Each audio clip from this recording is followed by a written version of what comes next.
الحمد لله رب العالمين والعاقبة للمتقين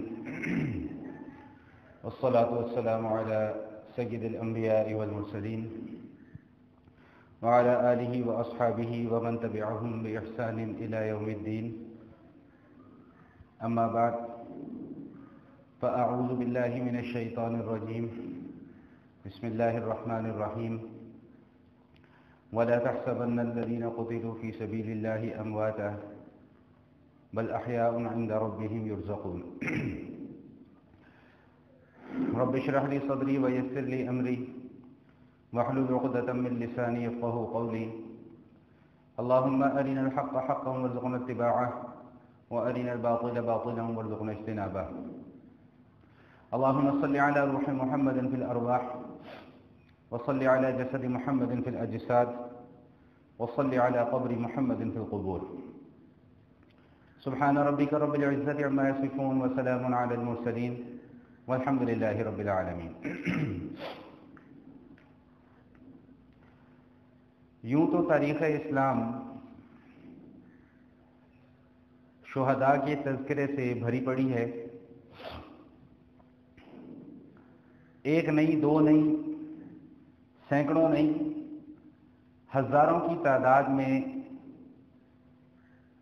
ایسے لوگ اس دنیا میں گزرے ہیں کہ جنہوں نے محض اللہ تعالیٰ کی رضا کی خاطر اور دین اسلام کی سربلندی کی خاطر اپنی جانوں کا نذرانہ پیش کیا اور اپنے خون سے اس چمن کی آبیاری کی. اللہ تعالیٰ کی کروڑوں رحمتیں ہوں ان حضرات پر. باطل ہمیشہ سے یہ سمجھتا رہا کہ شاید ہم نے کوئی دو چار لوگوں کو قتل کر دیا تو ہم کامیاب ہو گئے، لیکن تاریخ ہمیشہ اپنے آپ کو دہراتی ہے اور تاریخ میں یہ الفاظ بھی ملتے ہیں کہ شہید کا خون کبھی رائگاں نہیں جاتا. اللہ تعالیٰ اس کے خون کے اندر ایسی برکات پیدا فرما دیتے ہیں کہ جانے والا تو بظاہر اس دنیا سے پردہ کر جاتا ہے، لیکن اس کے فیوض اور اس کے برکات رہتی دنیا تک اس فضا کو معطر کرتے رہتے ہیں. آج کی نشست میں نے جس شخصیت کا تذکرہ آپ حضرات کے سامنے کرنا ہے، یہ وہ شخصیت ہیں کہ جن کو رسول اکرم صلی اللہ تعالی علیہ وسلم نے سید الشہداء کا لقب عطا فرمایا.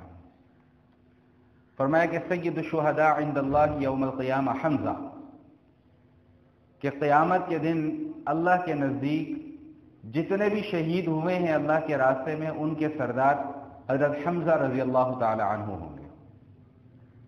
یہ نبی کریم علیہ الصلوۃ والتسلیم کے چچا بھی ہیں اور حضور اقدس صلی اللہ تعالی علیہ وسلم کے رضاعی بھائی بھی ہیں، دودھ شریک بھائی بھی ہیں. کتابوں میں لکھا ہے کہ حضور علیہ الصلوۃ والسلام میں عمر میں 2 سال بڑے تھے، اور بعض حضرات لکھتے ہیں کہ 4 سال بڑے تھے، لیکن 2 سال والا قول زیادہ مشہور اور زیادہ راجح ہے. جس وقت ان کی ولادت ہوئی حضرت حمزہ رضی اللہ تعالی عنہ کی، تو ابو جہل کی باندی صوبیہ نے ان کو دودھ پلایا، اور جب ان کی 2 سال کی عمر ہوئی تو پھر نبی پاک صلی اللہ علیہ وسلم کی ولادت ہوئی. تو چند دن تک نبی علیہ الصلوۃ والسلام کو بھی ابو لہب کی لونڈی صوبیہ نے چند دن تک دودھ پلایا. تو اس رشتے سے یہ حضور علیہ الصلوۃ والسلام کے دودھ شریک بھائی بھی ہیں. بہت زیادہ حالات ان کے کتابوں کے اندر ملتے نہیں ہیں. چند ایک واقعات ملتے ہیں کہ جس میں ان کے ایمان لانے کا تذکرہ موجود ہے، اور اس کے بعد پھر ان کی شہادت کا تذکرہ موجود ہے. تو میں اس ضمن میں صرف چند گزارشات میں آپ حضرات کے سامنے عرض کروں گا. یہ تو آپ سب اچھے طریقے سے جانتے ہیں، ہم نے پڑھا ہے کتابوں میں، تاریخ کی بھی کتابوں میں، سیرت کی بھی کتابوں میں، کہ نبی علیہ الصلوۃ والسلام کی بعثت کے بعد جو مکی دور تھا، ہجرت سے پہلے کی جو زندگی تھی، وہ انتہائی کٹھن اور انتہائی مشکل حالات کی زندگی تھی. اور بشمول نبی علیہ الصلوۃ والسلام کے جتنے بھی صحابہ کرام تھے رضوان اللہ تعالی اجمعین، ان سب نے ہر موقع پر کسی نہ کسی تکلیف کو برداشت کیا. اور مشرکین جن میں سر فہرست ابو جہل تھا، لقب تو اس کا ابو الحکم تھا، نام عمر بن حشام تھا، لیکن نبی علیہ الصلوۃ والسلام نے اس کو ابو جہل کا لقب دیا تھا کہ یہ ابو جہل ہے، سب سے بڑا جاہل ہے. ویسے تو وہ یہ کہتے تھے یہ ابو الحکم ہے، سب سے عقل مند آدمی، سب سے بڑا آدمی، سب سے بہترین فیصلے کرنے والا آدمی، لیکن نبی علیہ الصلوۃ والسلام نے اس کو ابو جہل قرار دیا تھا کہ یہ جہالت میں سب سے آگے ہے. اور یہ اتنا شیطان صفت آدمی تھا کہ اس نے مسلمانوں کو تکلیف دینے میں کوئی بھی دقیقہ فروغ گزاشت نہیں کیا. کوئی چھوٹی سے چھوٹی بھی تکلیف اگر دے سکتا تھا تو دیتا تھا. چنانچہ روایات میں آتا ہے کہ ایک مرتبہ نبی علیہ الصلوۃ والسلام بیت اللہ کے اندر نماز ادا کر رہے تھے، سجدے کی حالت میں تھے، تو اس ظالم انسان نے اونٹ کی اوجڑی لا کر حضور علیہ الصلوۃ والسلام کے اوپر رکھ دی، اور وہ اونٹ کی اوجڑی اتنی وزنی تھی کہ حضور علیہ الصلوۃ والسلام ہل بھی نہیں سکے.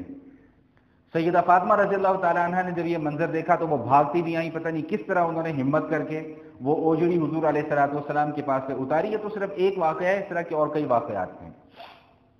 اسی طرح کے ایک واقعہ اور یہ رونما ہوا کہ نبی علیہ الصلوۃ والسلام بیت اللہ شریف میں تشریف فرما ہیں، تو یہ ابو جہل بھی وہاں پر آیا اپنے کچھ ساتھیوں کے ساتھ، اور اس نے آقا علیہ الصلوۃ والسلام کی شان اقدس میں نہایت گستاخانہ الفاظ، کتابوں کے اندر یہ لکھا ہے نہایت گستاخانہ الفاظ اس نے نبی علیہ الصلوۃ والسلام کی شان اقدس میں کہے، اور جتنی اذیت دے سکتا تھا، جس انداز میں دے سکتا تھا وہ اذیت دی، اور وہاں سے چلا گیا. وہاں پر ایک لونڈی کسی شخص کی وہ کھڑی ہے، سارا کا سارا منظر دیکھ رہی تھی.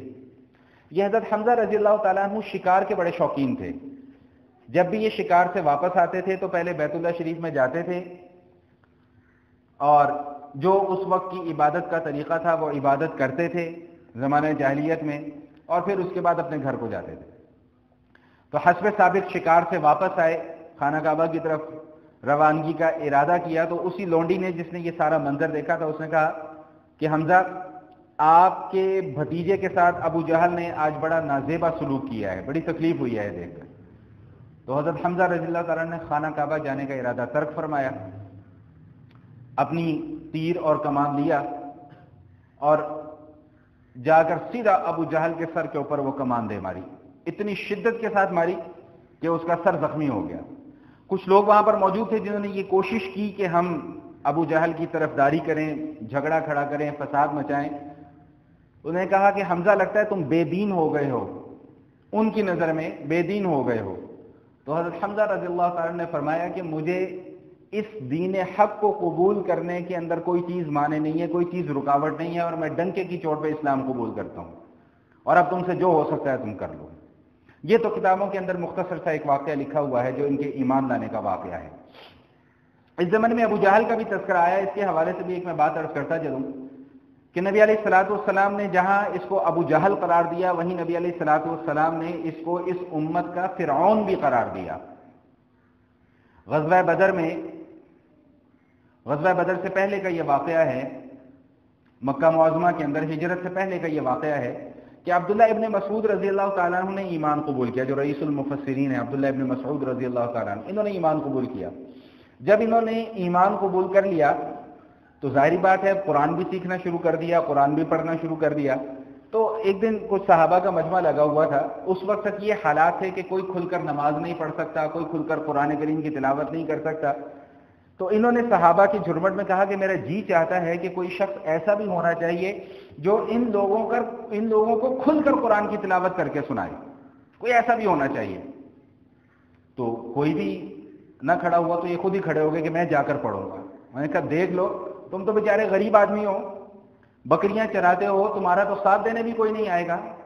یعنی معلوم یہ ہوا کہ معاشرے کے اندر جو ظلم اور استحصال کہ یہ دور یہ آج سے نہیں چل رہا، یہ کئی صدیاں پرانا ہے کہ غریب انصاف سے محروم رہ جاتا ہے، اور امیر ظالم ہونے کے باوجود بقول دنیا والوں کے کہ انصاف ہو جاتا ہے اس کے ساتھ، حالانکہ وہ ظالم ہوتا ہے. تو یہ آج کا معاملہ نہیں ہے. میں کہا تم تو بکریاں چراتے ہو، معمولی سے انسان ہو، تمہارا تو ساتھ بھی کسی نے نہیں دینا. میں کہا کوئی بات نہیں، اللہ کا کلام میں پڑھ کر سناؤں گا. چنانچہ ایسا ہی ہوا، گئے اور اونچی آواز سے قرآن کریم کی تلاوت کرنا شروع کر دی. نتیجہ کیا ہوا؟ مار پڑی. بات آئی گئی ہو گئی، ختم ہو گئی. ہر دوسرے تیسرے دن ان کا یہ معمول تھا، قرآن پڑھتے تھے مار کھا کے آ جاتے تھے، قرآن پڑھتے تھے مار کھا کے آ جاتے تھے.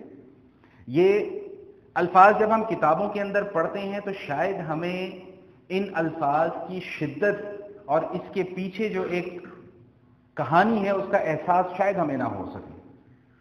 میں اس لیے ہمیشہ اس موقع پہ یہ بات عرض کیا کرتا ہوں کہ ہمیں دین اسلام کی قدر اس لیے نہیں ہے کہ ہم نے اس دین کی خاطر مار نہیں کھائی کبھی، ہم نے اس دین کی خاطر کبھی فاقہ برداشت نہیں کیا، ہم نے اس دین کی خاطر کبھی پیاس کو برداشت نہیں کیا، ہم نے اس دین کی خاطر کبھی اپنے مال کا اپنی جان کا نذرانہ پیش نہیں کیا، اس لیے ہمیں اس دین کی قدر نہیں ہے، کیونکہ ہمیں تو بنا بنایا دین مل گیا۔ مسلمان کے گھر میں پیدا ہوئے، جب جیسے ہی تھوڑی سی زبان کھلنا شروع ہوئی تو پہلے الفاظ جو سکھائے گئے وہ لا الہ الا اللہ محمد رسول اللہ کے الفاظ تھے۔ جب مادر شکم سے باہر آئے تو پہلے الفاظ جو کانوں میں سنائے گئے وہ اللہ اکبر کے الفاظ تھے۔ تو اس لیے ہمیں تو اس دین کو حاصل کرنے کے لیے کوئی ٹینشن نہیں لینی پڑی، کوئی پریشانی نہیں، اس لیے ہمیں اس دین کی قدر بھی نہیں ہے۔ دین کی قدر تو ان لوگوں سے معلوم کیجئے، ان لوگوں کے حالات پڑھیے کہ جنہوں نے اس دین کو قبول کرنے کے بعد اس دین پر استقامت کے لیے ماریں کھائی ہیں۔ تپتی ہوئی ریت کے اوپر لٹایا جا رہا ہے، تپتے ہوئے صحرا کے اوپر لٹایا جا رہا ہے، جلتے ہوئے کوئلوں کے اوپر لٹایا جاتا ہے، اوپر وزنی پتھر رکھ دیا جاتا ہے کہ یہ حرکت نہ کر سکے، لیکن اس کے باوجود زبان سے ایک ہی لفظ نکلتا ہے، احد احد احد نہیں، بس جو جام اب پی لیا ہے اس کا نشہ نہیں اترے گا جب تک کہ موت واقع نہ ہو جائے۔ تو بہرحال یہ عبداللہ ابن مسعود رضی اللہ تعالیٰ عنہ جب غزوہ بدر ہوا تو جو دو نوجوان صحابی تھے معاذ اور معوذ، انہوں نے جب اس کو ابو جہل کو زخمی کر دیا تو یہ عبداللہ ابن مسعود رضی اللہ تعالیٰ عنہ ابو جہل کے سینے کے اوپر چڑھ کے بیٹھ گئے کہ اب میں تیرا سر کاٹوں گا اور تیرا سر کاٹ کے میں حضور علیہ الصلوۃ والسلام کی خدمت میں پیش کروں گا۔ تو اس وقت ابو جہل نے کہا کہ جب میرا سر کاٹو نا تو ذرا نیچے سے کاٹنا تاکہ پتہ لگے کہ یہ کسی سردار کا سر ہے، پتہ لگے، ذرا نیچے سے کاٹنا۔ عبداللہ ابن مسعود رضی اللہ تعالیٰ نے سے پوچھا کہ تو مجھے پہچانتا ہے، تو کون ہے؟ انہوں نے کہا وہی ہے جو بکریاں چراتا تھا۔ میں کہا ہاں میں وہی ہوں جو بکریاں چراتا تھا۔ آج دین کی وجہ سے اللہ نے مجھے کیسی عزت دی ہے کہ ایک قبیلے کے سردار کے سینے کے اوپر میں چڑھ کر بیٹھا ہوا ہوں، یہ دین کی عزت ہے۔ اس نے کہا ہائے ری میری قسمت، میں اتنا کمتر ہو گیا کہ ایک غریب چرواہا اب مجھے موت کے گھاٹ اتارے گا۔ یعنی آپ تکبر کی انتہا دیکھیں کہ موت سر پر سوار ہے، گلا کٹنے کو ہے، لیکن اپنی ڈگر سے پیچھے نہیں ہٹتا۔ تو جو الفاظ اس نے اس موقع پہ کہے وہ تمام کی تمام کتابوں میں موجود ہیں۔ اس نے کہا کہ اچھا میرا سر جو ہے وہ ذرا نیچے سے کاٹنا تاکہ لوگوں کو پتہ لگے کہ کسی عام آدمی کا سر نہیں ہے، یہ کسی سردار کا سر ہے۔ اور ہاں ایک بات اور، جہاں پہلے میں اسلام مخالف نظریے پر قائم تھا، آج میرا نظریہ اس سے بھی زیادہ سخت ہو گیا ہے۔ یعنی جہاں پہلے میری اسلام سے دشمنی تھی، آج میری موت کا وقت ہے، میری گردن کٹ رہی ہے، لیکن اسلام سے دشمنی میں پہلے سے بھی زیادہ سخت ہو گیا ہوں۔ عبداللہ ابن مسعود رضی اللہ تعالیٰ عنہ نے جب اس کا سر کاٹ کے حضور کے سامنے پیش کیا اور یہ ساری کی ساری بات بتلائی تو آقا علیہ الصلوۃ والسلام نے یہ جملہ ارشاد فرمایا کہ یہ ابو جہل میری امت کا فرعون تھا۔ موسیٰ علیہ السلام کا جو فرعون تھا زمانے کا، اس کو جب پانی میں غرق کیا جانے لگا، پانی میں جب غرق کیا جانے لگا، اس نے کہا آمنت برب موسیٰ و ہارون، میں موسیٰ علیہ السلام کے رب پر ایمان لایا، میں اللہ پر ایمان لایا، میں ہارون کے رب پر ایمان لایا۔ تو اسے اس وقت یہ کہا گیا الآن وقد عصیت قبل وکنت من المفسدین، کہ اب آ کر تو ایمان قبول کر رہا ہے، جب اللہ پاک نے ایمان قبول کرنا ہی نہیں ہے، جب موت کے حالات نظر آ جائیں پھر توبہ قبول نہیں ہوتی۔ جو کافر ہے وہ کافر ہے، جو مومن ہے وہ مومن ہے، جو گناہ گار ہے وہ گناہ گار ہے۔ الآن اب آ کے تو ایمان قبول کر رہا ہے۔ آقا علیہ الصلوۃ والسلام نے فرمایا کہ اس کو تو موت کے وقت اللہ یاد آ گیا۔ یہ ایسا ظالم اور ایسا سخت دل اور پتھر دل انسان تھا کہ اس کو موت کے وقت بھی اللہ یاد نہیں آیا، اور موت کے وقت بھی کہتا ہے کہ میں اسلام سے دشمنی میں اب پہلے سے بھی زیادہ سخت ہو گیا ہوں۔ یہ تھا وہ ابو جہل۔ تو اس کے سر کے اوپر کمان ماری اور وہاں پر ایمان قبول کیا۔ جب انہوں نے ایمان قبول کر لیا تو اب مسلمانوں کے اندر تھوڑی سی ہمت پیدا ہو گئی کہ حضرت حمزہ رضی اللہ تعالیٰ عنہ نے ایمان قبول کر لیا ہے۔ نبی علیہ الصلوۃ والسلام جب مکہ معظمہ میں تھے، وہاں پہ دار ارقم ایک صحابی کا گھر تھا، زید بن ارقم رضی اللہ تعالیٰ عنہ کو دار ارقم، تو وہاں پر صحابہ کرام اور نبی علیہ الصلوۃ والسلام جمع ہوا کرتے تھے، اور جو بھی مشاورت ہوتی تھی اہم امور کے اوپر وہ اسی گھر میں بیٹھ کر ہوتی تھی۔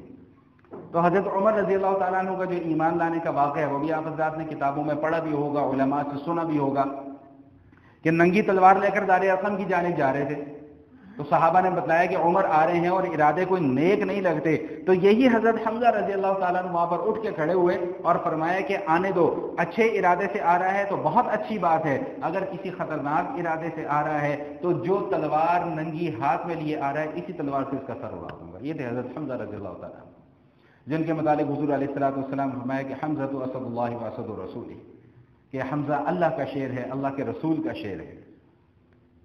سید الشہداء یوم القیامہ عند اللہ حمزہ، قیامت والے دن شہداء کے سرداروں میں جب نام لیا جائے گا تو سب سے پہلے حضرت حمزہ رضی اللہ تعالیٰ عنہ کا نام لیا جائے گا۔ اللہ پاک نے ایسا مقام ان کو عطا فرمایا، لیکن بات پھر وہیں پر آ کر ختم ہو جاتی ہے کہ یہ مقام اور مرتبے ملتے کب ہیں؟ یہ مقام اور مرتبے تبھی ملتے ہیں جب میں کو، جب اپنی انا کو اللہ اور اللہ کے رسول کے حکموں کے اوپر قربان کر دیا جائے۔ یہ مقام اور مرتبے تبھی ملتے ہیں، یہ مقام اور مرتبے تبھی ملتے ہیں جب اللہ کی غلامی میں آ جائے، اللہ کے رسول صلی اللہ علیہ وسلم کی غلامی میں آ جائے، اور جب بندہ اللہ کی غلامی میں آ جاتا ہے، اللہ کے رسول صلی اللہ علیہ وسلم کی غلامی میں آ جاتا ہے، پھر ہوائیں بھی اللہ تعالیٰ اس کے تابع کر دیتے ہیں، پانیوں کو بھی اللہ تعالیٰ اس کے تابع کر دیتے ہیں، پہاڑوں کو بھی اللہ تعالیٰ اس کے تابع کر دیتے ہیں، آسمانوں سے برسنے والی بارش کو بھی اللہ تعالیٰ اس کے تابع کر دیا کرتے ہیں۔ شرط اول کیا ہے کہ محمد کی غلامی اختیار کرنی ہے۔ ان حضرات نے حقیقی معنی میں نبی پاک صلی اللہ علیہ وسلم کی غلامی کا حق ادا کیا، غلامی صرف قبول نہیں کی، غلامی کا حق ادا کیا، جس کا نتیجہ یہ ہوا کہ اللہ تعالیٰ ان کو یہ مقام عطا فرما رہے ہیں کہ سید الشہداء عند اللہ یوم القیامہ حمزہ، کہ قیامت والے دن حمزہ کا شمار جو ہے وہ تمام کے تمام شہداء کے سرداروں میں سے کیا جائے گا۔ اور ان کی شہادت کا واقعہ بڑا المناک واقعہ ہے۔ ایسی شہادت اسلامی پوری تاریخ میں کسی کو نصیب نہیں ہوئی، کسی کو نہیں ملی جیسی شہادت ان کو ملی ہے۔ غزوہ بدر میں یہ شریک ہوئے اور انہوں نے کافروں کا جو حشر کیا وہ آپ کتابوں کے اندر پڑھ سکتے ہیں۔ تلوار چلانے میں اتنے ماہر تھے کہ دونوں ہاتھوں سے تلوار چلایا کرتے تھے، اور غزوہ بدر کے بعد مشرکین کہتے تھے کہ ہمارا جتنا نقصان حمزہ نے کیا ہے آج تک کبھی کسی نے ہمارا اتنا نقصان نہیں کیا۔ 70 کے قریب ان کے لوگوں کو مردار کیا، اور بے شمار ان کی بہادری کے اور شجاعت کے واقعات ہیں۔ تو جب یہ غزوہ بدر 2 ہجری میں ہوا، اس کے بعد 3 ہجری میں مشرکین نے دوبارہ سے غزوہ بدر کی شکست کا بدلہ لینے کے لیے مدینہ منورہ پر چڑھائی کر دی، حملہ کر دیا۔ میں غزوہ احد کی تفصیلات میں نہیں جا رہا، میں صرف ان کی شہادت کا جو واقعہ ہے میں صرف وہ عرض کرنا چاہ رہا ہوں۔ تو ایک صاحب ہیں جبیر بن مطعم، ان کا ایک غلام ہے وحشی بن حرب اس کا اصل نام ہے، وحشی۔ اس کا چچا غزوہ بدر میں مارا گیا، جبیر بن مطعم کا، اور حضرت حمزہ رضی اللہ تعالیٰ عنہ کے ہاتھوں ہی مارا گیا۔ تو اس نے وحشی جو اس کا غلام تھا اس کو کہا کہ اگر تو میرا ایک کام کر دے تو میں تجھے آزاد کر دوں گا۔ کیا کام؟ اس نے کہا کام یہ ہے کہ تو نے حمزہ کو کسی بھی طریقے سے مارنا ہے۔ انہوں نے کہا جی ٹھیک، یہ میری ذمہ داری۔ انہوں نے کہا اگر تو نے میرا یہ کام کر دیا تو تجھے غلامی سے نجات مل جائے گی، تو آزاد ہو جائے گا، تجھے پھر میں اپنا غلام نہیں رکھوں گا۔ ادھر ابو سفیان کی بیوی ہندہ، اس کے باپ کو مارا تھا عتبہ کو غزوہ بدر کے اندر۔ ہندہ نے بھی وحشی کو لالچ دیا کہ اگر تو نے میرا یہ کام کر دیا، حمزہ کو مار دیا، تو میں تجھے بہت انعام اور اکرام سے نوازوں گی۔ یہاں پر اس بات کو یہیں تک رکھیے گا، میں ایک بات اور درمیان میں لا رہا ہوں، پھر اس کے بعد بات آگے چلاتا ہوں۔ ابو سفیان رضی اللہ تعالی عنہ جب تک انہوں نے ایمان قبول نہیں کیا سب سے بڑھ کر اسلام کے دشمن تھے۔ وحشی بن حرب جب تک ایمان قبول نہیں کیا نبی علیہ الصلوۃ والسلام کو بڑا دکھ پہنچایا، ان کے چچا حضرت حمزہ کو شہید کیا، اس کا میں تذکرہ بھی آگے کر رہا ہوں۔ لیکن جب ان حضرات نے ایمان قبول کر لیا تو اللہ تعالیٰ نے ان کی پچھلی تمام کی تمام غلطیاں اور کوتاہیاں معاف کر دی۔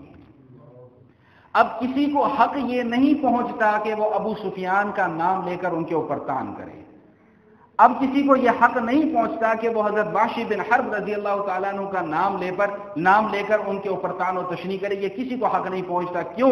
اس لیے کہ اللہ تعالیٰ نے اب ان کو مقام صحابیت سے نواز دیا ہے۔ اللہ تعالیٰ نے ان کو وہ مقام اور مرتبہ عطا فرما دیا ہے کہ دنیا جہان کے قطب، ابدال، اولیاء اللہ اور غوث کو اکٹھا کر دیا جائے تو ایک صحابی کے پاؤں کی خاک کے برابر بھی نہیں پہنچ سکتے۔ اس لیے اب کسی کو یہ حق نہیں پہنچتا کہ وہ حضرت ابو سفیان رضی اللہ تعالیٰ عنہ کے اوپر لعن طعن کرے، یا وحشی بن حرب رضی اللہ تعالیٰ عنہ کے اوپر لعن طعن کرے، یا حضرت امیر معاویہ رضی اللہ تعالیٰ عنہ کے اوپر لعن طعن کرے۔ میں ایک چھوٹی سی مثال سے اس کی وضاحت کر دوں، پھر میں بات کو آگے چلاتا ہوں۔ آپ ایک گلستان کے اندر جاتے ہیں، آپ ایک باغ کے اندر جاتے ہیں، باغ میں داخل ہونے کا ایک دروازہ ہے۔ جب آپ اس دروازے کے اندر داخل ہوتے ہیں تو باغ کے شروع میں بھی بڑے خوبصورت اور خوشبودار پھول لگے ہوئے ہیں۔ آپ باغ کے اندر سیر کرتے جا رہے ہیں، گھومتے جا رہے ہیں، یہاں تک کہ آپ باغ کے آخری کنارے پر پہنچ جاتے ہیں۔ وہاں بھی جا کر آپ دیکھتے ہیں تو وہاں باغ کے آخر میں بھی خوشبودار اور مہکدار اور خوبصورت پھول لگے ہوئے ہیں۔ جس طرح وہ دروازے میں داخل ہوتے وقت پہلا پھول اس باغ کا تھا، اسی طرح وہ آخری پھول بھی اسی باغ کا ہے۔ ایمان لانے میں حضرت ابوبکر صدیق رضی اللہ تعالیٰ عنہ اس گلستان کے پہلے پھول تھے، ان کا بھی مقام اور مرتبہ وہی ہے جو بالکل اس گلستان میں داخل ہونے والے آخری پھول کا ہے۔ مقام صحابیت میں سب برابر ہیں، وہ ایک علیحدہ بات ہے، میں اس کے اوپر بات پہلے بھی کر کے آ چکا ہوں کہ وہ ایک علیحدہ بات ہے کہ اکابرین کے نزدیک، علماء اہل سنت والجماعت کے نزدیک سب سے مقدم جو ہیں وہ 4 صحابہ ہیں، ان کے بعد پھر باقی صحابہ کی ترتیب ہے، لیکن مقام صحابیت میں سب برابر ہیں۔ جس نے نبی علیہ الصلوۃ والسلام کو اپنی حیات طیبہ میں دیکھ لیا، اپنی زندگی میں دیکھ لیا، ایمان کی حالت میں دیکھ لیا، اور ایمان کی حالت میں ہی اس کی موت ہو گئی، اللہ تعالیٰ اس کو مقام صحابیت سے نواز دیتے ہیں۔ تو جب حضرت ابو سفیان رضی اللہ تعالیٰ عنہ نے فتح مکہ کے موقع پر ایمان قبول کیا تو پھر اللہ تعالیٰ نے پھر ان کو مقام بھی کیا دیا۔ فتح مکہ کے موقع پہ نبی علیہ الصلوۃ والسلام نے یہ اعلان فرما دیا تھا کہ جو ابو سفیان کے گھر کے اندر داخل ہو جائے گا اس کو امان مل جائے گی، اس کو کوئی ہاتھ بھی نہیں لگا سکتا۔ وہی ابو سفیان جو کل تک دین کا سب سے بڑا دشمن تھا، وہی ابو سفیان آج حضور کے ہاتھ پر بیعت ہوتا ہے، حضور کے ہاتھ پر آ کر ایمان قبول کر لیتا ہے۔ ایک ہی لمحے میں، ایک ہی جھٹکے میں کایا پلٹ جاتی ہے۔ کل تک وہ دشمن تھا، آج وہ سب سے بڑا دوست بن گیا۔ آج اس کے گھر کو دار الامان قرار دے دیا گیا کہ جو اس گھر کے اندر داخل ہو گیا وہ امن کے اندر آ گیا۔ بات میری سمجھ میں آ رہی کہ نہیں آ رہی؟ تو یہ حضرت حمزہ رضی اللہ تعالیٰ عنہ کا میں عرض کر رہا تھا آپ کے سامنے کہ یہ وحشی بن حرب کو تیار کیا گیا کہ تو نے حضرت حمزہ کو شہید کرنا ہے۔ یہ گھاٹی میں چھپ کر بیٹھ گیا اور ایک نیزہ لے کر بیٹھ گئے۔ حضرت حمزہ رضی اللہ تعالیٰ عنہ لڑائی میں مصروف تھے۔ غزوہ احد کا جب آغاز ہوا ہے تو سب سے پہلے ایک شخص نکلا ہے، سبا اس کا نام تھا، اس نے آ کر نعرہ لگایا۔ نعرہ اس نے کیا لگایا؟ نعرہ اس نے یہ لگایا کہ حل من مبارزن، کوئی ہے جو میرے سے مقابلہ کرنے کے لیے آئے؟ کوئی ہے تم میں سے جو میرے سے مقابلہ کرنے کے لیے؟ یہ عرب کا ایک کلچر تھا، ان کی لڑائی کا آغاز اس طرح ہوا کرتا تھا کہ پہلے ایک لشکر سے 2-3 لوگ آتے تھے، پھر دوسرے لشکر سے 2-3 لوگ آتے تھے، پہلے ان کے درمیان میں لڑائی ہوتی تھی اور اس کے بعد پھر جنگ کا براہ راست باقاعدہ آغاز ہو جایا کرتا تھا۔ تو سبا آیا، سبا اس نے کہا حل من مبارزن، کوئی ہے میرے سے مقابلہ کرنے والا؟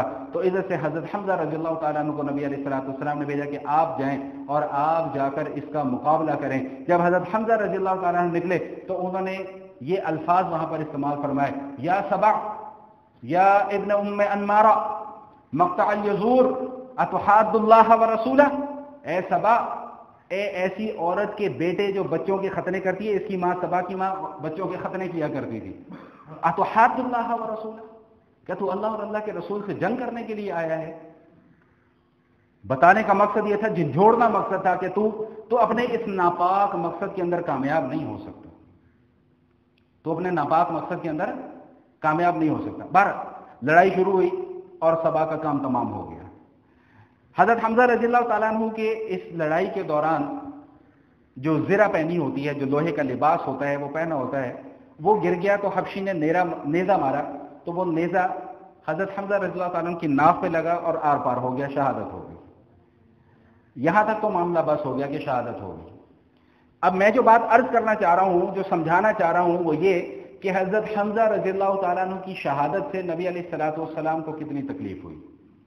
حضرت حمزہ رضی اللہ تعالیٰ عنہ کو جب شہید کر دیا گیا تو ان ظالموں کا کلیجہ ٹھنڈا نہیں ہوا۔ حضرت حمزہ کی ناک کو کاٹ دیا گیا شہادت کے بعد، آنکھوں کے اندر تیر گھسا دیے گئے، کانوں کو کاٹ دیا گیا، زبان کاٹ دی گئی، جسم کے چھوٹے چھوٹے ٹکڑے کیے گئے، پھر اس ٹکڑوں کا ہار بنایا گیا، وہ ہار ہندا نے اپنے گلے کے اندر پہنا، کلیجہ نکالا گیا، کلیجہ اس نے چبانے کی کوشش کی لیکن اس کلیجے کو نکل نہیں سکی۔ یہ حضرت حمزہ رضی اللہ تعالیٰ عنہ کی لاش کے ساتھ انہوں نے یہ معاملہ کیا۔ اب جب غزوہ احد ختم ہو گیا، معاملہ ختم ہو گیا، نبی علیہ الصلوۃ والسلام نے صحابہ کی ڈیوٹی لگائی، دیکھو بھی کون کون شہید ہیں، کون کون شہید ہیں۔ تو حضرت حمزہ رضی اللہ تعالیٰ عنہ کا چہرہ بھی نظر آیا۔ جب حضور علیہ الصلوۃ والسلام نے ان کا چہرہ دیکھا تو آقا علیہ الصلوۃ والسلام کی آنکھوں سے بے اختیار آنسو جاری ہو گئے، اور اس موقع پر کھڑے ہو کر قسم کھائی کہ خدا کی قسم حمزہ، مجھے اس وقت تک سکون نہیں ملے گا جب تک کہ میں 70 کافروں کا مسئلہ نہ کر دوں، 70 کافروں کی لاشوں کے میں ٹکڑے ٹکڑے نہ کر دوں۔ یہ ایک نبی کی زبان سے نکلے ہوئے الفاظ تھے، نبی کی زبان سے نکلے ہوئے الفاظ تھے۔ اب اللہ تعالیٰ نبی کی تربیت کر رہے ہیں، براہ راست استاد ہیں اللہ تعالیٰ نبی کے، نبی کی تربیت ہو رہی ہے، فوراً قرآن کریم کی آیات نازل ہوتی ہیں کہ محبوب یہ بات آپ کے شایع نشان نہیں ہے۔ وَإِنْ عَاقَبْتُمْ فَعَاقِبُوا بِمِثْلِ مَا عُوقِبْتُمْ بِهِ وَلَئِنْ صَبَرْتُمْ لَهُوَ خَيْرٌ لِلصَّابِرِينَ وَاصْبِرْ وَمَا صَبْرُكَ إِلَّا بِاللَّهِ وَلَا تَحْزَنْ عَلَيْهِمْ وَلَا تَكُ فِي ضَيْقٍ مِّمَّا يَمْكُرُونَ۔ اے محبوب یہ بات آپ کے شایع نشان نہیں ہے، آپ نے قسم کھا لی ہے، قسم توڑ دیں، کیونکہ حکم تو میرا چلنا ہے، میں اس بات کی اجازت نہیں دیتا۔ صرف اتنی اجازت ہے، بدلہ لینے کی کہاں تک اجازت ہے؟ بدلہ لینے کی یہاں تک اجازت ہے جتنی تکلیف انہوں نے پہنچائی اتنی تکلیف ان کو پہنچا دو بس۔ لیکن وَلَا إِن صَبَرْتُمْ، اگر آپ اس معاملے کے اوپر صبر کر لیں گے تو پھر اللہ تعالیٰ تو بہت عطا کرنے والے ہیں، اللہ تعالیٰ تو بہت دینے والے ہیں۔ اللہ تعالیٰ سے ہمیشہ دینے کی امید رکھیں، اللہ تعالیٰ سے ہمیشہ مانگتے رہیں، اللہ تعالیٰ سے ہمیشہ عطا کی امید رکھیں، بخشش کی امید رکھیں۔ آپ اپنی جناب سے کوئی فیصلہ نہ کریں۔ روایات میں آتا ہے کہ نبی علیہ الصلوۃ والسلام نے پھر اپنی قسم کو توڑ دیا، قسم پوری نہیں کی، کیونکہ شریعت کے خلاف تھی۔ ایک طرف حضور کے جذبات ہیں، ایک طرف شریعت کا حکم ہے۔ اللہ تعالیٰ نے شریعت کو مقدم کیا، جذبات کو مؤخر کر دیا۔ اور ہمیں بھی یہ درس دے دیا گیا اس واقعے سے کہ جہاں پہ آپ کے جذبات اور شریعت متصادم ہو جائیں، ٹکراؤ آ جائے، وہاں پر اپنے جذبات کو قربان کر دینا، شریعت کے اوپر عمل کرنا۔ نبی کو جو حکم دیا جا رہا ہے دراصل مجھے اور آپ کو سمجھایا جا رہا ہے کہ ایک طرف چچا کی محبت کا غلبہ ہے، ایک طرف جذبات ہیں، ایک طرف انتقام کی آگ بھڑک رہی ہے کہ جو انہوں نے میرے چچا کا حال کیا وہی میں ان کا کروں گا، دوسری طرف شریعت کے احکام ہے۔ تربیت یہ کی جا رہی ہے کہ نہیں، شریعت ہر حال میں مقدم ہے، خوشی کا موقع ہو تب بھی شریعت مقدم، غمی کا موقع ہو تب بھی شریعت مقدم، عام حالات ہو تب بھی شریعت مقدم، جذبات ہمیشہ مؤخر رہیں۔ یہ جذبات اللہ پاک نے احساسات اور جذبات ہمارے اندر رکھے اسی لیے، اگر یہ احساسات اور جذبات نہ ہو تو پھر آزمائش کیسی؟ بات سمجھ میں آ رہی کہ نہیں آ رہی؟ اگر کسی کے مرنے کے اوپر غم نہ ہو تو پھر آزمائش کیسی؟ نہیں سمجھ میں آئی بات میں؟ چلو وہ بھی سمجھا دیتا ہوں، ابھی بات کو آگے چلاتا ہوں، انشاءاللہ یہ بات بھی بیچ میں آ جائے گی۔ سیدہ صفیہ رضی اللہ تعالیٰ عنہ نبی علیہ الصلوۃ والسلام کی پھوپھی ہیں اور حضرت حمزہ رضی اللہ تعالیٰ عنہ کی سگی بہن ہے۔ ان کو اطلاع ملتی ہے کہ جی آپ کا بھائی شہید ہو گیا، حضرت حمزہ رضی اللہ تعالیٰ عنہ شہید ہو گئے۔ میری گفتگو کا انداز سے آپ یہ نہ سمجھیں کہ میں صرف آپ کو واقعات سنا رہا ہوں، میں واقعات نہیں سنا رہا، واقعات سے جو حاصل ہونے والا سبق ہے میں وہ سمجھانا چاہ رہا ہوں۔ یہ جو اب بات میں آپ کو کر رہا ہوں اس کو ذرا توجہ سے سماعت فرمائیے گا۔ بور ہونے لگے تو مجھے بتا دینا، کوئی ایک آدھا لطیفہ بیچ میں سنا دوں گا میں۔ بور تو نہیں ہو رہے؟ چلو شکر الحمدللہ، یہ بھی لطیفہ ہی ہو گیا۔ تو یہ سیدہ صفیہ رضی اللہ تعالیٰ عنہ کو جب اطلاع ملی، حضور علیہ الصلوۃ والسلام کی پھوپھی ہیں، سگی پھوپھی، اور حضرت حمزہ رضی اللہ تعالیٰ عنہ کی سگی بہن، ان کو اطلاع ملی کہ میرے بھائی شہید ہو گئے، لیکن ان کو یہ نہیں پتا کہ میرے بھائی کی لاش کے ساتھ حال کیا ہوا ہے۔ عورت ہیں، فطرتی طور پہ کمزور ہیں، یہ آ رہی ہیں اپنے بھائی کی لاش کی طرف۔ ان کے صاحبزادے زبیر بن عوام رضی اللہ تعالیٰ عنہ، نبی علیہ الصلوۃ والسلام نے ان کو آواز دی، زبیر اپنی ماں کو روکو، وہ نہیں دیکھ سکتی کہ اس کے بھائی کے ساتھ کیا حال ہوا ہے، نہیں دیکھ سکتی وہ۔ جب ان کو یہ پتا چلا کہ مجھے روکا جا رہا ہے، میرے بھائی کی ناش نہیں دیکھنے دی جا رہی ہے، تو یہ بھی صبر اور استقامت کا ایک مقام اور ایک امتحان آ رہا ہے۔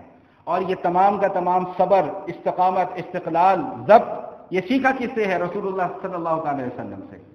اب امتحان آ رہا ہے اس صبر کے عملی مظاہرے کا، کہ جو صبر حضور سے سیکھا ہے اس کا مظاہرہ کیسے کرنا ہے، جو استقامت حضور سے سیکھی ہے اس کا مظاہرہ کیسے کرنا ہے۔ اب وقت آ رہا ہے۔ میں نے کہا نہ آپ پریشان نہ ہوں، میں کوئی ماتم نہیں کروں گی، میں اپنا گریبان چاک نہیں کروں گی، میں اپنے رخسار نہیں پیٹوں گی، میں اپنے بال نہیں نوچوں گی، بس مجھے میرے بھائی کی لاش دیکھ لے۔ بھائی کی لاش پہ پہنچتی ہے، دیکھیں پڑا انا للہ و انا الیہ راجعون، عین شریعت کا حکم، الذین اذا اصابتهم مصیبہ قالوا انا للہ و انا الیہ راجعون۔ خوشخبری دے دیجیے آپ صبر کرنے والوں کو، اور یہ صبر کرنے والے ہیں کون؟ یہ صبر کرنے والے ہوتے ہی وہ لوگ ہیں کہ جب بھی ان کے اوپر کوئی مصیبت آتی ہے، کوئی تکلیف آتی ہے، کوئی پریشانی آتی ہے تو واویلا نہیں مچاتے، صرف اتنی بات کہتے ہیں انا للہ و انا الیہ راجعون، یا اللہ ہم بھی تیرے ہی غلام، ہم بھی تیری ملکیت، یہ جو چلا گیا یہ بھی تیرا غلام، یہ بھی تیری ملکیت، یا اللہ آسمانوں سے لے کر زمینوں تک تیری بادشاہت اور تیری حکومت، جو تو نے دیا وہ بھی یا اللہ تیرا ہی تھا، جو تو نے لے لیا یا اللہ وہ بھی تیرا ہی تھا، ہم صرف اور صرف اپنے غم کا زبان سے اس حد تک اظہار کر سکتے ہیں، اس سے آگے اجازت نہیں ہے۔ اب صبر کا عملی مظاہرہ آ رہا ہے کہ صبر کیسے کیا جاتا ہے۔ بھائی کی نعش کو دیکھا تو انا للہ و انا الیہ راجعون، اس کے بعد 2 اشعار پڑھے انہوں نے، انتہائی خوبصورت اشعار، دعاہ الہ الحق ذو العرش دعوة الى جنت یحیی بها وسرور، اقول وقد اعلن نعاء عشیرتی جزا اللہ خیرا من اخ و نصیری۔ یہ اشعار انہوں نے پڑھے جس کا مفہوم یہ ہے کہ میرے بھائی کو حق نے اپنے پاس بلا لیا، اللہ نے اپنے پاس بنا لیا، جو عرش کا مالک ہے، جو آسمانوں کا مالک ہے، جو زمینوں کا مالک ہے، جو سمندروں کا مالک ہے، جو دریاؤں کا مالک ہے، جو پہاڑوں کا مالک ہے، اس نے اپنے پاس بلا لیا، اور کسی معمولی جگہ پہ نہیں بلایا، الی جنت یحیی بہا وسرور، ایسی جگہ پر بلایا جو جنت کے اندر بلایا، اس جنت کے اندر اس کو دوبارہ میرے بھائی کو زندہ کیا جائے گا، اور وہاں پر اس کو ان نعمتوں سے نوازا جائے گا۔ اور اس کے بعد فرماتی ہیں اقول وقد اعلن نعاء عشیرتی، جب میرے گھر والوں نے، میرے خاندان والوں نے مجھے اطلاع کی کہ تمہارے بھائی کو شہید کر دیا گیا ہے، تو میں نے صرف یہ الفاظ اپنی زبان سے نکالے، جزا اللہ خیرا من اخ و نصیری، کہ اللہ تعالیٰ میرے بھائی کو جزائے خیر عطا فرمائے اور اللہ تعالیٰ اس کا بہترین معاون۔ کوئی ماتم نہیں ہوا، کوئی گریبان نہیں پھٹا، کوئی سر کے بالوں کو نوچا نہیں گیا، کوئی رخساروں کو پیٹا نہیں گیا۔ اس تاریخ کے اندر، اسلام کی تاریخ کے اندر کوئی دن شاید آپ کو ایسا نہیں ملے گا کہ جس دن میں کسی ہستی کی شہادت نہ ہوئی ہو یا وفات نہ ہوئی ہو۔ اگر ہم یہ روش اختیار کر لیں تو پھر تو پورا کا پورا سال انہی معاملات کے اندر گزر جائے گا، اور ہم کسی کام کاج کرنے کے جوگے قابل نہیں رہیں گے، باقی نہیں رہیں گے۔ تو بہرحال بات میں اس طرف لے کے جانا نہیں چاہ رہا۔ تو یہ حضرت حمزہ رضی اللہ تعالیٰ عنہ، نبی علیہ الصلوۃ والسلام قسم کھا رہے ہیں کہ اگر مجھے موقع ملا، میرے ہاتھ میں قوت آئی، میرے ہاتھ میں طاقت آئی، تو اے حمزہ جب تک آپ کے قاتلوں میں سے 70 کا مسئلہ نہ کر دوں تب تک میری جان کو سکون نہیں آئے گا۔ اللہ کی طرف سے حکم آ جاتا ہے، نہ اے میرے پیارے محبوب، یہ شریعت نہیں ہے، یہ جذبات ہیں، جذبات کو مؤخر کر دیجئے، شریعت کو مقدم کر دیجئے۔ اس موقع پہ حضور علیہ الصلوۃ والسلام نے فرمایا کہ اس غزوہ احد کے اندر جتنے بھی حضرات شہید ہوئے ہیں، کل قیامت کے دن میں ان کے حق میں گواہی دوں گا۔ کیا مقام ہے لوگوں کا! آقا علیہ الصلوۃ والسلام گواہی دیں گے، ان کے حق میں گواہی دیں گے کہ یا اللہ یہ میرے ہیں، انہوں نے میری خاطر اپنی ناک کٹوا لی، اپنے کان کٹوا لیے، اپنی زبان کٹوا لی، اپنی آنکھیں نکلوا لی، اپنی انگلیاں کٹوا لی، اپنے پاؤں کٹوا لیے، اپنے جسم کا ایک ایک حصہ نچوا لیا، یا اللہ صرف انہوں نے یہ میری رضا کی خاطر ہی کیا۔ ایک صحابی ہیں عبداللہ بن جحش رضی اللہ تعالیٰ عنہ، غزوہ احد میں جتنے بھی حضرات شہید ہوئے، نبی علیہ الصلوۃ والسلام نے دو شہیدوں کو ایک ایک قبر کے اندر دفن کیا۔ تو حضرت حمزہ رضی اللہ تعالیٰ عنہ کے ساتھ جو صاحب قبر کے اندر دفن ہوئے وہ یہ عبداللہ بن جحش رضی اللہ تعالیٰ عنہ۔ یہ عبداللہ بن جحش کے متعلق آتا ہے کہ جس دن غزوہ احد کا آغاز ہونا تو رات کو بیٹھ کے اللہ سے دعائیں مانگ رہے ہیں۔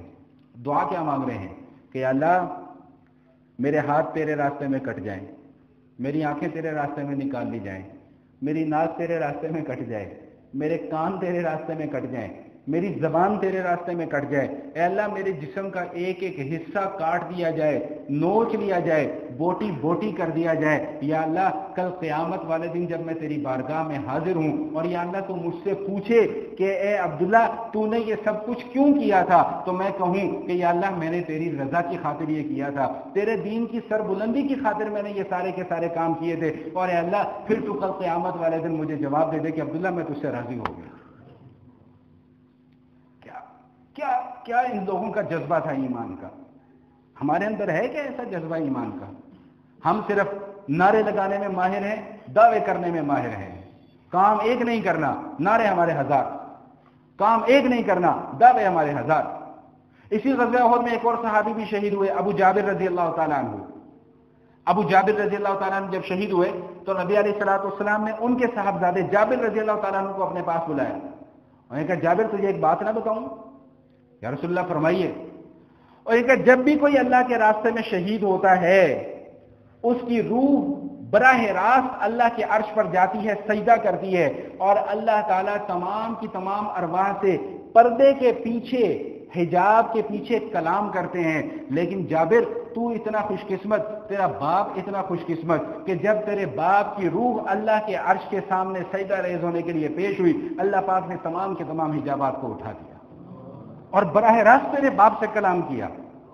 اور تو جانتا ہے کہ تیرے باپ سے اللہ نے کیا کلام کیا؟ نے کہا کہ یا رسول اللہ آپ بتلائیے کیا کلام کیا؟ انہوں نے کہا اللہ نے تیرے باپ کے ساتھ یہ کلام کیا کہ ابو جابر تیری کیا خواہش ہے، میں تیری اس خواہش کو پورا کر دوں۔ تو ابو جابر نے جواب دیا کہ یا اللہ میری خواہش یہ ہے کہ مجھے دوبارہ زندگی عطا ہو اور میں دوبارہ تیرے راستے میں لڑوں اور دوبارہ اپنی جان کا نذرانہ پیش کر کر تیری خدمت میں حاضر ہو جاؤں۔ اللہ پاک نے فرمایا کہ یہ میرا قانون نہیں ہے، جو ایک دفعہ زندگی چھوڑ کر آ گیا دنیا کی، اب اسے دوبارہ دنیا کے اندر بھیجا جائے، یہ میرا قانون نہیں ہے۔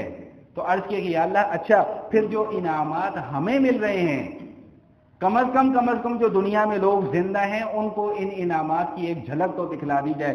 اللہ تعالیٰ قرآن کریم کی آیات نازل فرما دیتے ہیں وَلَا تَحْسَبَنَّ الَّذِينَ قُتِلُوا فِي سَبِيلِ اللَّهِ أَمْوَاتًا بَلْ أَحْيَاءٌ عِندَ رَبِّهِمْ يُرْزَقُونَ۔ اے لوگو کان کھول کر یہ بات سن لو کہ جو اللہ تعالیٰ کے راستے میں اپنی جان اللہ کے سپرد کر دیتے ہیں ان کو مردہ نہ کہا کرو، وہ مرے ہوئے نہیں ہیں، وہ زندہ ہیں۔ بل احیاء عند ربهم يرزقون، ان کو رزق بھی دیا جاتا ہے۔ اور دوسرے موقع پہ ارشاد فرمایا ولا تقولوا لمن يقتل في سبيل الله اموات، کہ جو اللہ کے راستے میں اپنی جان کا نذرانہ پیش کر دے ان کو مردہ نہ کہا کرو۔ بل احیاء ولكن لا تشعرون، بلکہ وہ لوگ تو زندہ ہیں لیکن تم لوگ ان کی زندگی کا ادراک اور شعور نہیں کر سکتے، تم سمجھ نہیں سکتے کہ ان کی زندگی کس طرح کی زندگی ہے۔ روایات کے اندر آتا ہے سن 40 ہجری میں حضرت امیر معاویہ رضی اللہ تعالیٰ عنہ کے زمانے میں ایک نہر کھدوائی جا رہی تھی۔ تو جس راستے پر نہر کھدوائی جا رہی تھی وہاں پر یہ احد کے شہداء کی قبریں بھی آ گئیں، احد کے شہداء کی قبریں بھی آ گئیں۔ تو احد کے شہداء کی جب قبریں آئیں تو لوگوں نے وہاں پر شور مچا دیا کہ یہاں پر ہمارے شہداء دفن ہیں، یہاں تک کہ ایک قبر کھودنے والے نے، اس نہر کو کھودنے والے نے جب ایک جگہ پر وہ کدال کو مارا تو وہاں پر حضرت حمزہ رضی اللہ تعالیٰ عنہ کی نعش مبارک دفن تھی اور ان کے پاؤں کے اوپر وہ کدال لگی اور اس میں سے تازہ خون جو ہے وہ رسنا شروع ہو گیا۔ شہید کی جو موت ہے وہ قوم کی حیات ہے۔ شہید اپنی جان کا نذرانہ پیش کر دیتا ہے لیکن بعد میں آنے والے کو ابدی زندگی دے کر چلا جاتا ہے۔ شہید اپنی جان کا نذرانہ پیش کر دیتا ہے لیکن بعد میں آنے والوں کو ایک سبق دے کر چلا جاتا ہے۔ شہید اپنی جان کا نذرانہ پیش کر دیتا ہے لیکن آنے والی نسلوں کو ایک پیغام دے کر چلا جاتا ہے کہ دیکھو یہ اللہ کا دین ہے، میں جتنا کر سکتا تھا میں نے کر لیا، یہ اللہ کا دین اب تمہارے سپرد ہے۔ اگر تم نے اس کی حفاظت نہ کی، اگر تم اس دین کے اوپر قائم نہ رہ سکے، اگر تم اس دین کی مدد نہ کر سکے، دین والوں کی مدد نہ کر سکے تو پھر تمہارا انجام ان ظالموں اور کفار سے بھی برا انجام ہوگا۔ اور اگر تم نے زندگی کا ایک لمحہ بھی دین کی خدمت کے اندر گزار دیا، ایک لمحہ بھی دین کی خدمت کے اندر گزار دیا تو اللہ تعالیٰ تمہارا مقام اعلیٰ علیین کے اندر لکھ دیں گے۔ اقول قولی ھذا نستغفر اللہ من کل ذنب ونتوب الیہ۔